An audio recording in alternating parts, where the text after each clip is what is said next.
Hello everybody, welcome to The Spread, brought to you by John Lothian News. My name is Alex Teng, and today I'm going to be hosting a new segment called Options Discovery. Just like you, I'm no expert in the options industry.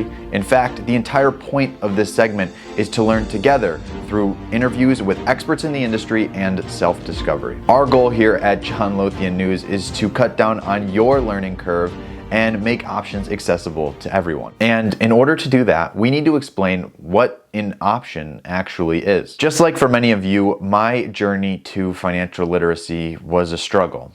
It seemed like for a lot of complex topics in the finance world, the more I read, the more I got confused. My biggest problem wasn't a lack of information, but it was finding out where to start and how to start learning in this complex world of options and futures and all different sorts of financial products. Through that learning process, I discovered that the best way to learn anything was to break it down at a 4th grade level. And that's exactly what we're going to do today with options. So luckily for us, there aren't too many different types of options. In fact, when you really break it down, there are really only 2 types, a call option and a put option. A call option is a contract that allows you to buy a financial product or asset, while a put option is a contract that allows you to sell a financial product or asset. But unlike buying a traditional stock or commodity, you actually don't own the underlying financial asset.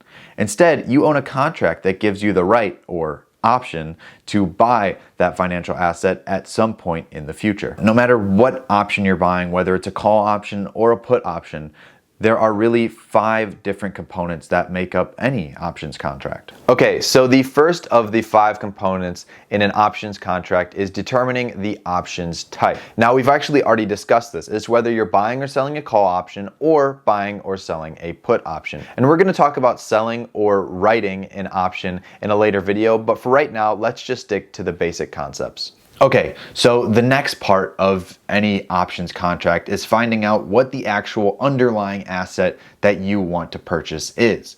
This is super important because each different asset class, whether it's stocks, commodities, or bonds, is like its own separate industry and has its own quirks and nuances that really need to be studied closely in order to make an informed decision. The third component of an options contract is called the date of expiration. This is the point in time where the option, expires. So it's the point in time where you either exercise or use the options contract or you don't.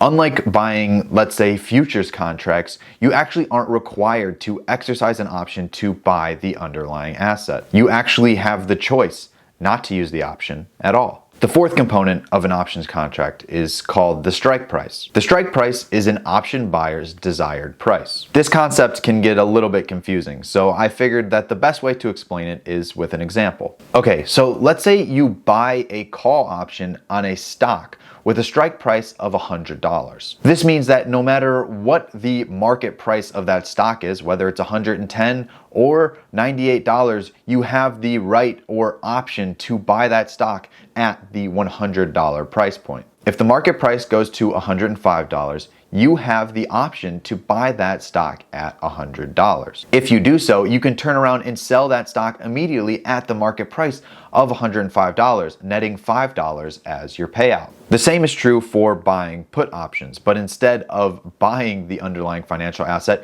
you have the right to sell the underlying financial asset at the strike price. So let's say that initial stock that was at $105 drops down to $95, but instead of buying a call option, you bought a put option with a strike price of $100. In that case, you would buy the stock at the market price of $95 and sell it for $100, netting again $5 as your payoff. For many traders, options are a very powerful tool that can help with a lot of different strategies. And because of this, they aren't free. And that leads us to the 5th component of an options contract, which is called the options premium. The premium of an option is the cost to buy an option, and the premiums can vary based on the other components that we've already discussed. So let's go back to the earlier example that we had with a call option purchase. And this time, let's say that our options premium is $1. This means with a strike price of $100 and a market price of $105, instead of netting a $5 profit, you actually net a $4 profit. Think of it like the cost to buy any other contract contract that you use in your day-to-day life, like an insurance premium. It should also be said that for options trading, there's another cost on top of the options premium,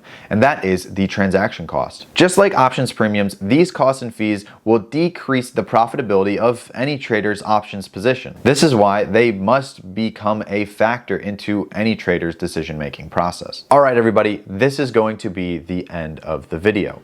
But it's not the end of the series. In fact, we're just getting started. This is going to be our baseline level of knowledge on options, and from here we're going to learn and grow together. All right, everybody, that is it for today. Hopefully you enjoyed this video, and I will see you in the next one. Bye. If you're hungry for more options content and you just can't wait, feel free to subscribe to the John Lothian News YouTube channel, as well as all affiliated social media accounts. Also, be sure to check out johnlothiannews.com, Markets Wiki, and the John Lothian News newsletter.